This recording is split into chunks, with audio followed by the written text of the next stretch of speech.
You ever heard of that thing? It's called like A/B testing. It's a super pretty tree, hey? Um, it's like where you compare two things side by side. I'm interesting. I think that I prefer the videos where you're looking at the street as I walk, than to the ones where you're looking at me. Partially because I'm sure I still have some level of self consciousness, but also because, like, it's just less work. When you're looking at me, I feel like I should kind of stay in screen, and that feels like a lot of effort.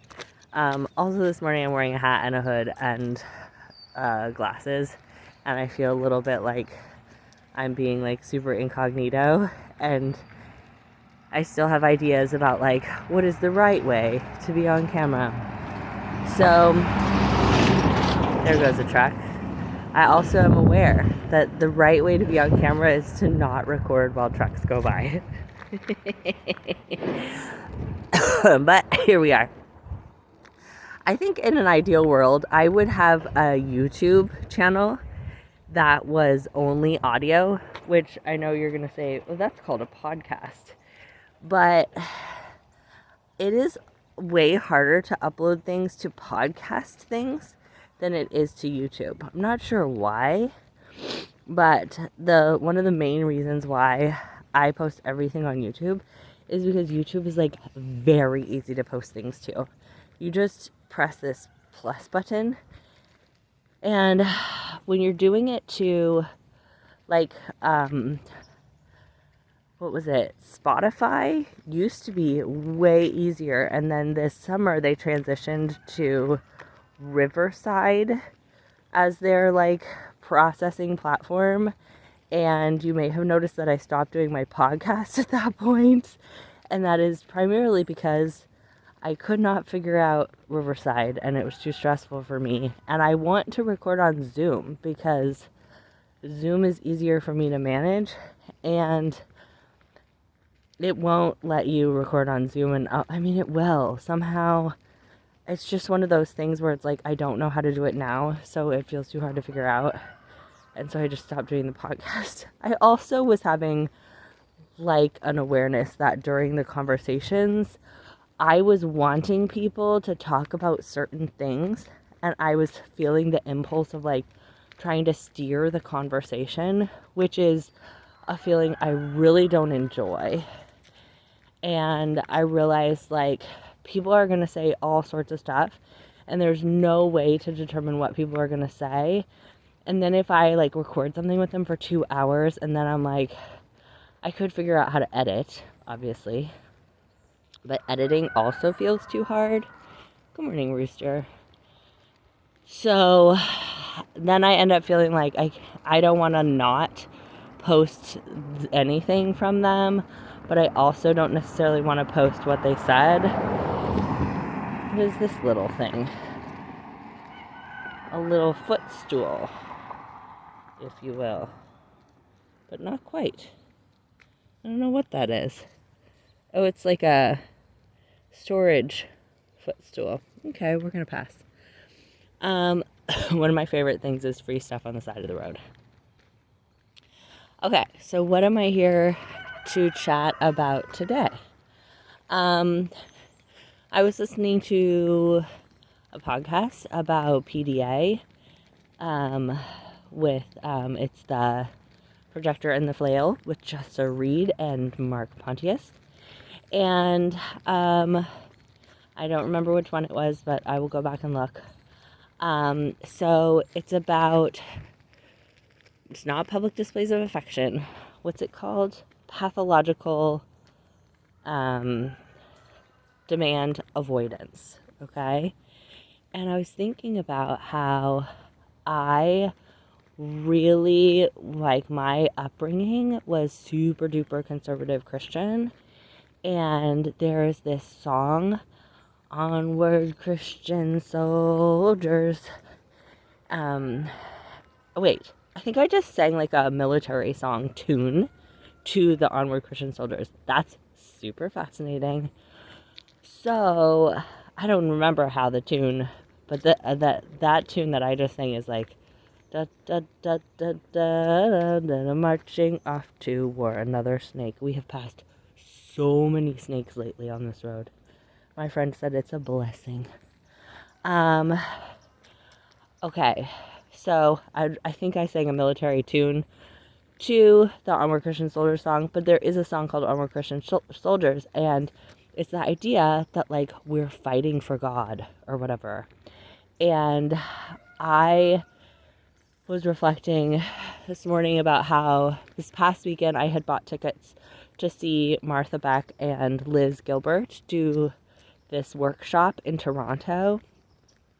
And I was super excited about it, and it was $500, which is like a lot of money for me to spend. And I had a very challenging experience traveling this summer and realized like I'm not going to travel. I'm just not going to travel for a while. It's really hard on me, on my system, and I just am going to pass. And so I tried to find someone to sell the ticket to. I was able to cancel the hotel reservations. Like, one second, I need to adjust something with this doggy. Okay. No, I don't need to ask Gemini anything. Okay, so let this car go by. So I realized I'm just not a traveler right now. And I tried to sell the ticket, I couldn't. I tried to sell it like for whatever price anyone would want to, nobody. So finally I just found my friend who lives in Toronto and would have loved to go but didn't want to spend the money on it. So I was like, yeah, go for it, have the tickets. And then, interestingly, I was like sad, I was going to miss out, blah, blah, blah.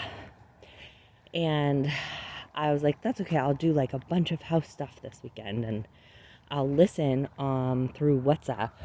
She'll call me on WhatsApp and I'll listen and I'll do the workshop anyways. So, and we'll both get out of it and it'll be like a double.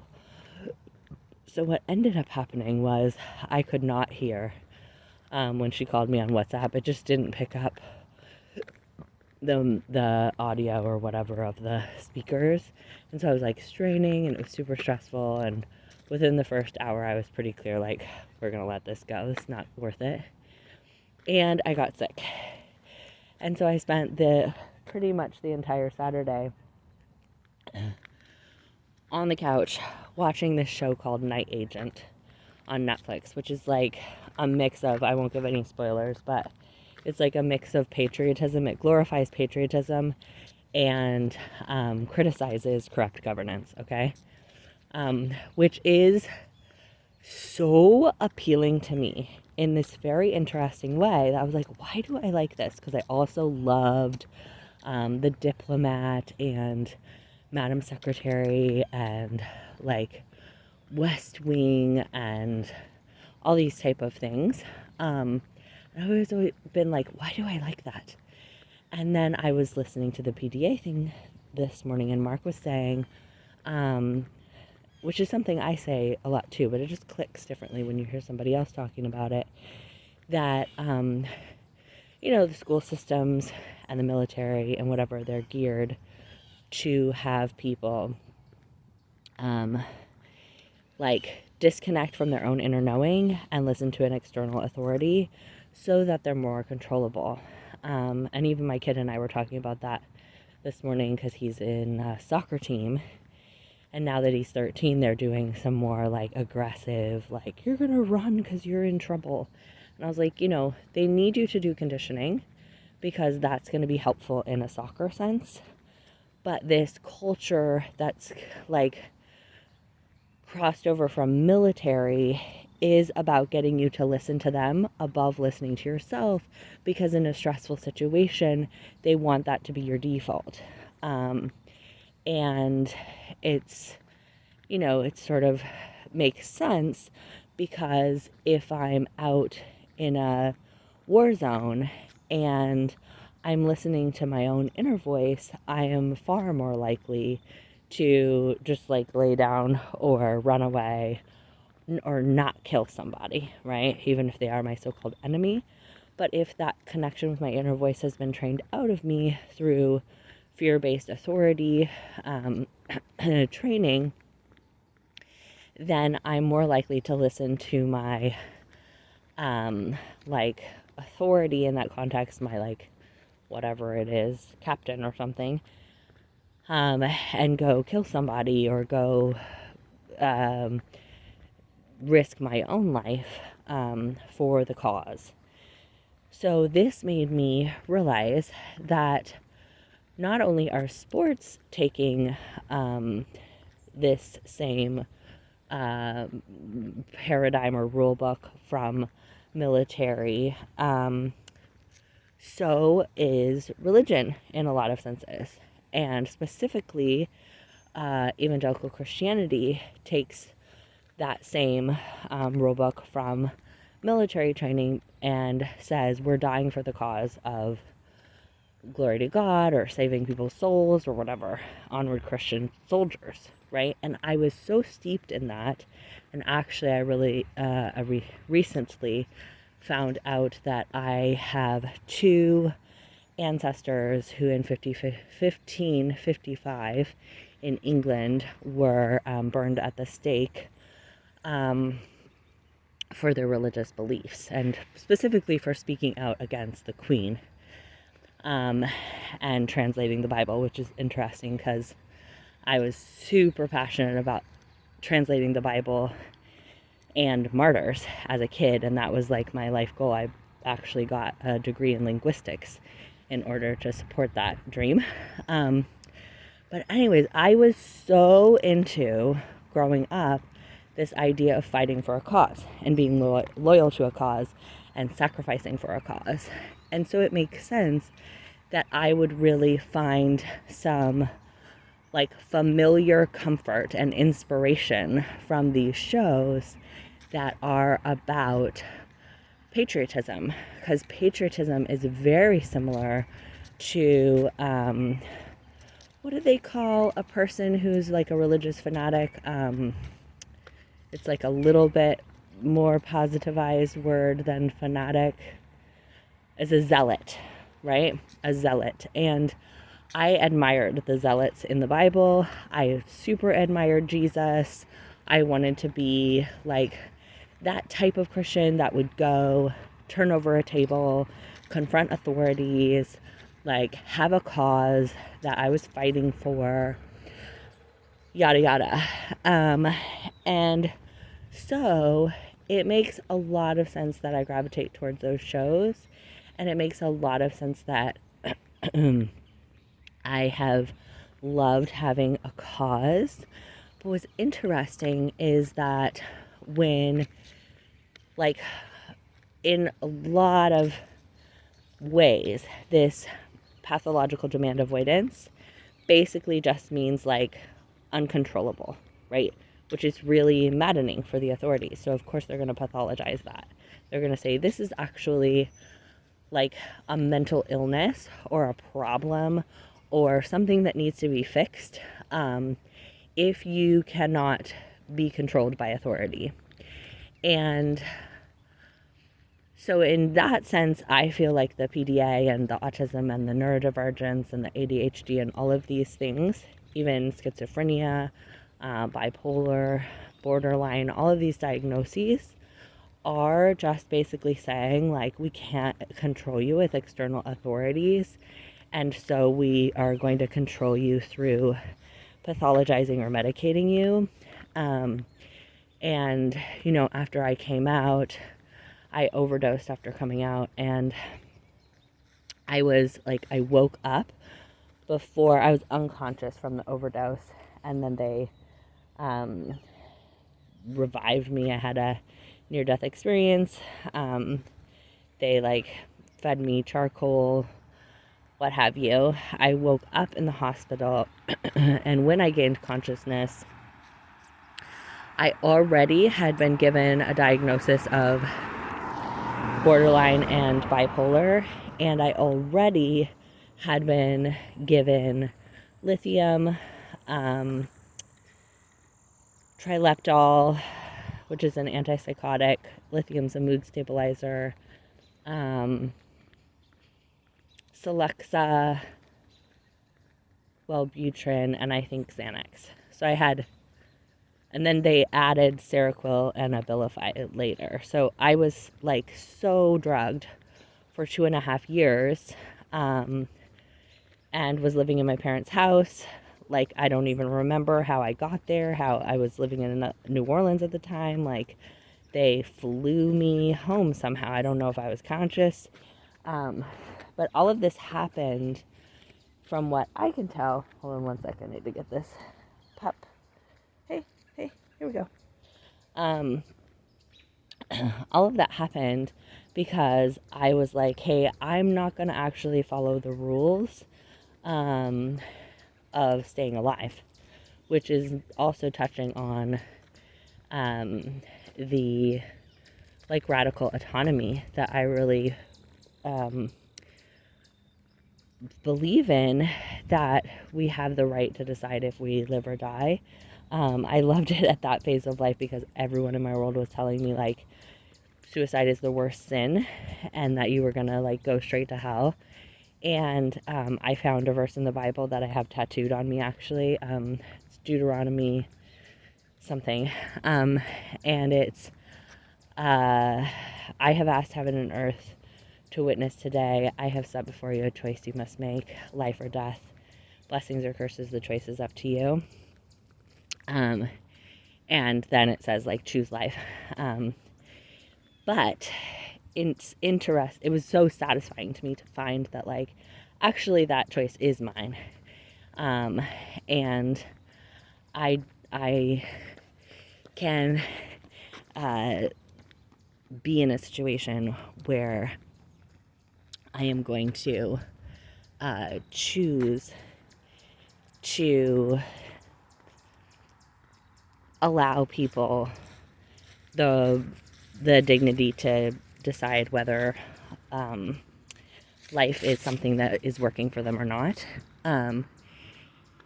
And so, all of that to say, when I was not choosing the thing that the authority figures wanted me to choose, when I was saying, I'm not going to do that, then I was a threat to that. And the answer was to use drugs to control me. And I think a lot of people go through that. And I'm not saying like all psychiatric drugs are a problem or all psychiatric diagnoses are a problem. Quite the opposite. I think, whatever's working for you, whenever it's working for you, is really important. And I am following a mythology that works for me, and I don't think there's anything better or worse, good, bad, right, wrong about it. I just think it's one that is interesting for me at this time, and I have no idea what this game is about. But what I think is fun is to find a little like, oh, that makes sense, in a world where I'm often told like you don't make any sense because I don't follow the rules very well. And when things don't add up to me, like, why am I liking this like patriotic thing when I'm like totally not into the concept of countries or governance? I consider myself to be anarchist, and yet I'm like really enjoying these shows that are all about patriotism towards an institution. And so it just was nice to sort of find all of those correlations and be like, oh, okay, of course I would find some, especially my nervous system would find some comfort and enjoyment out of the familiarity of connecting with this idea of having an allegiance outside of yourself that you can orient to, that gives you rules, that helps you to make decisions. It's very grounding in that sense. And that was something that I came to understand about my family of origin, is that their connection with a strict religious experience was very very like organizing and grounding and stabilizing for their nervous system. And that makes so much sense. And it's no wonder that I still find some sort of like comfort and familiarity in those types of shows that that celebrate that, because it was a lot of my training, and my nervous system has, all of that programming in it. And when our nervous system is, looking at choices, it's going to always choose something familiar, even if that something familiar didn't work out very well, because any kind of change or newness is very threatening to the nervous system. So that's a very, very long way of saying that whatever you're doing right now makes perfect sense, which is the concept of radical acceptance, right? It's that if you lined up all of the sequence of events leading up to this moment, whatever you're doing right now, whatever is happening right now, makes perfect sense. It makes perfect sense for my body to get sick and gravitate towards something familiar and emotionally comforting. When I have something scary happen, like the experience of thinking I lost money or was irresponsible for losing money to not go to this workshop, or missing out or wasted, all those concepts are threatening to my nervous system. So it makes sense that my nervous system would have a bit of a dorsal response and be like, let's hide in a cave. And I know you're not going to do that willingly, so let's give you a little cold so that you have a reason to do that. And then let's go back to these sort of creature comforts of connecting with having a source outside of yourself, because living this wild, I don't know the rules, I'm making up the rules life is pretty threatening to my nervous system. And it's easy to forget that, and to criticize myself when I need those dorsal breaks. But it makes a ton of sense. Everything always makes sense. Okay. Love you so much. And talk to you soon.